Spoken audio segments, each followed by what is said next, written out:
Today's topic is what is machine learning? My name is Johan Hagelbäck and I'm a senior lecturer in computer science at Linnaeus University.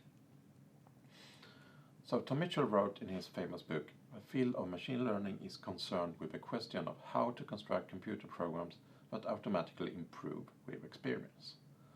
Later in the book he formalized it a bit.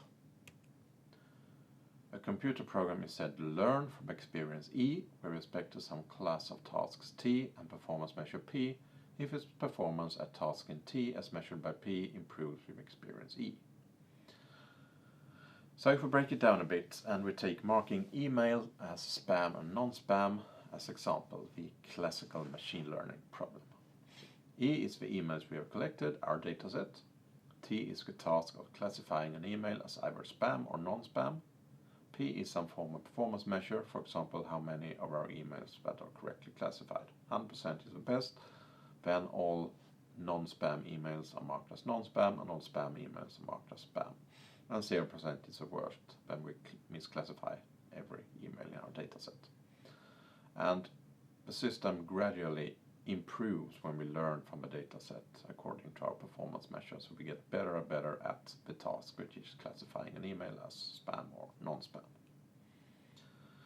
So how can we do this, classify emails as spam or non-spam? The traditional approach is that we find common patterns, for example words or word combinations like cheap Rolex in spam emails, and then we write rules. If email contains cheap Rolex, then mark as spam.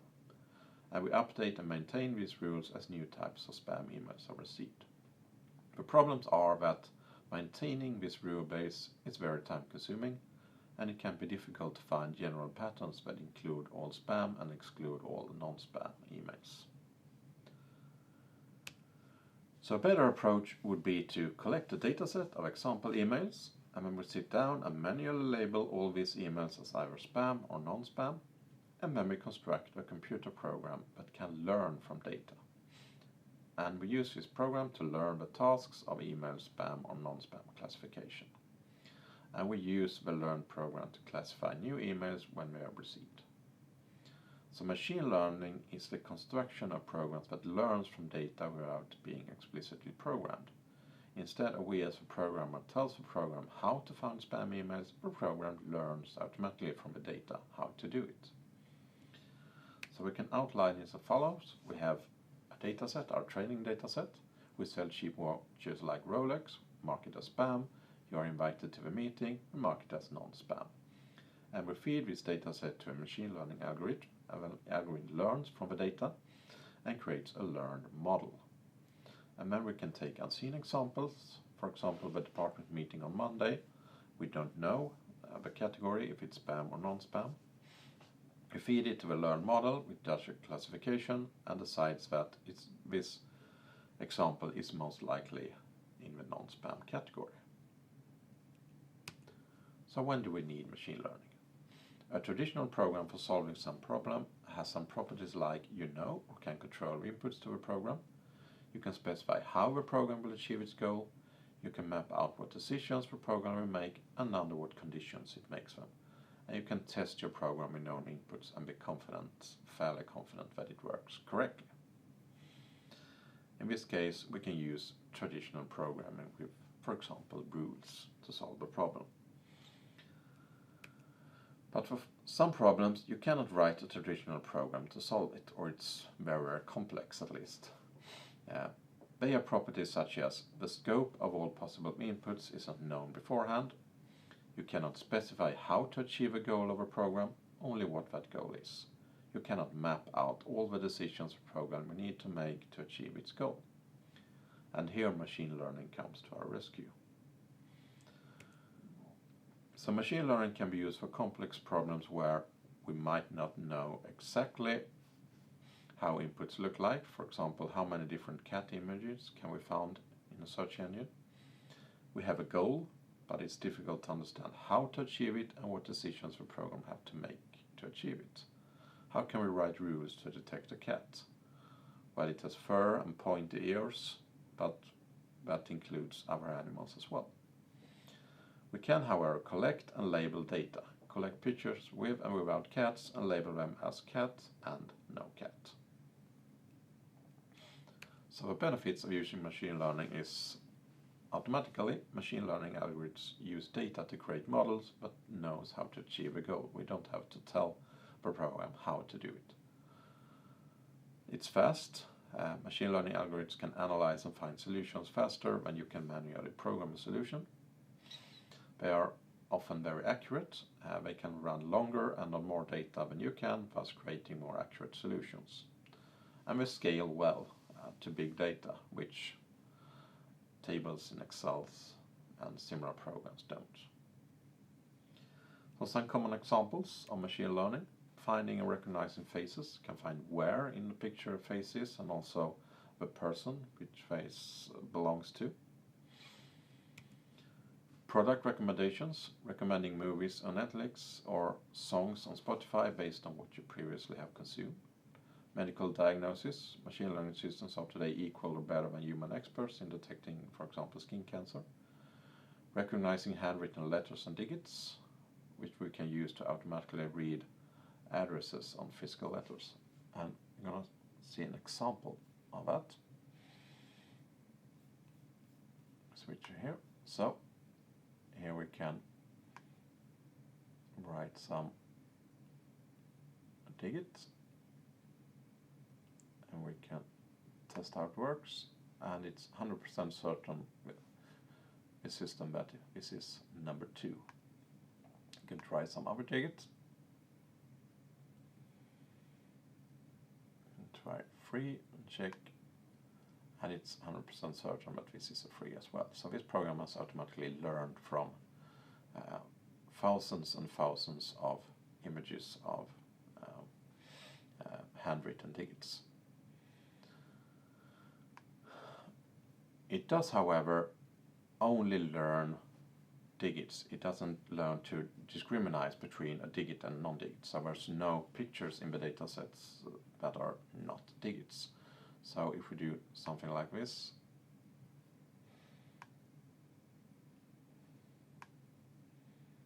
and a nose, and some mouth, and a little bit of hair, and when we try it, and the system is fairly certain that this is number 5. So it automatically tries to map what you feed the system with to some digit, because it only knows to discriminate between different digits. It doesn't know that this is not a digit.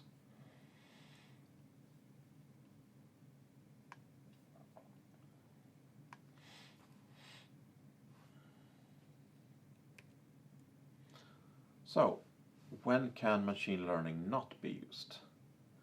Inconsistent data. One person can label the same movie as thriller, another as action thriller, a third as action movie. So the same inputs maps to different outputs.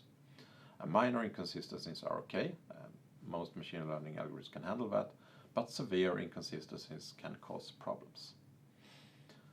There must exist some mapping between input and labels, otherwise it doesn't work. The machine learning algorithm tries to find this mapping, even if it can be a very complex mapping, but it must exist some kind of mapping or correlation. So, for example, the color of a car doesn't map very well to engine power unless we forbid all car brands except Ferrari to use red. There can also be difficulties in collecting and or labeling data.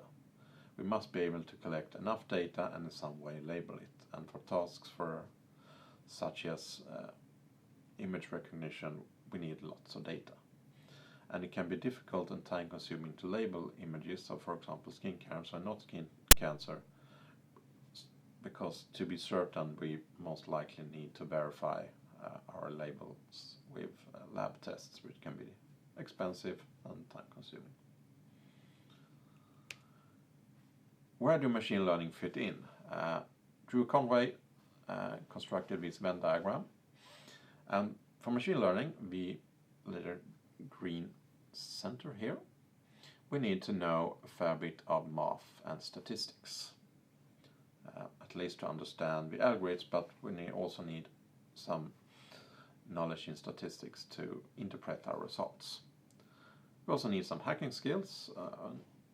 We need to know how to program. And if we have those two, hacking skills and math and statistics knowledge, we can learn about machine learning. But to actually use machine learning, we need some application area. So we need a substantive expertise in some area. For example, medical diagnosis or economy systems or similar. And when we have all these three, we can work with data science. Drew Conway also warned about the danger zones when we have hacking skills and we have expertise in the application area, but we have no math and statistics knowledge, so we don't really know how to interpret our results. So a common example of machine learning is the iris dataset. This is like the Hello World dataset of machine learning. So the task is to classify an iris flower into one of the three species: Iris versicolor, Iris setosa, and Iris virginica. And inputs are measurements of petal length and width, and sepal length and width, the leaves in the actual flower. So it looks like this. Some of the rows, so Iris setosa, and some measurements for Iris setosa, some measurements for versicolor, some for virginica. And in total it's 150 examples, 50 of each category. So random guess would result in a 33% accuracy or correct classifications if we just guess. Can we do better?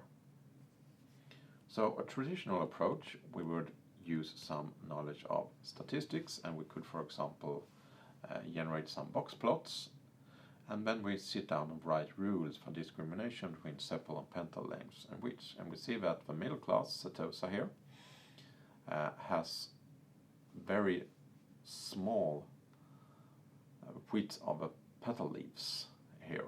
So that can be used to discriminate between setosa and the other two categories. But the difference between virginica and versicolor is not that clear, so it would be much more difficult to write rules to separate them. So instead we can feed a machine learning algorithm with the dataset and see how well it works. So we can use my demonstration program for machine learning with WebML Experimenter, where we can do machine learning tasks in the browser. Everything runs in JavaScript, so you can do it from a mobile phone and from a browser and a computer, and can also upload your own data sets and try them out.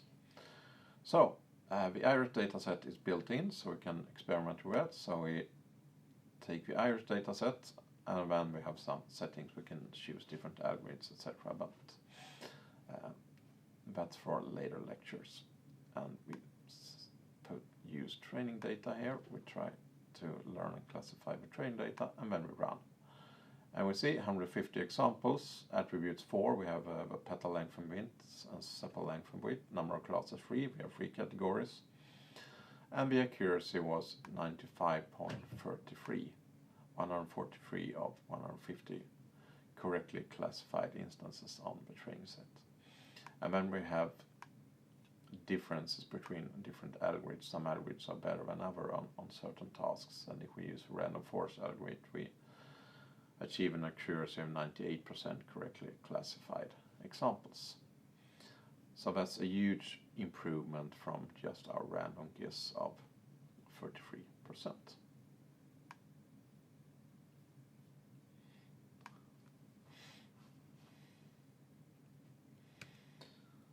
So that was an introduction to what machine learning actually is, and I hope you have sparked an interest in learning more about this very interesting topic. Thanks.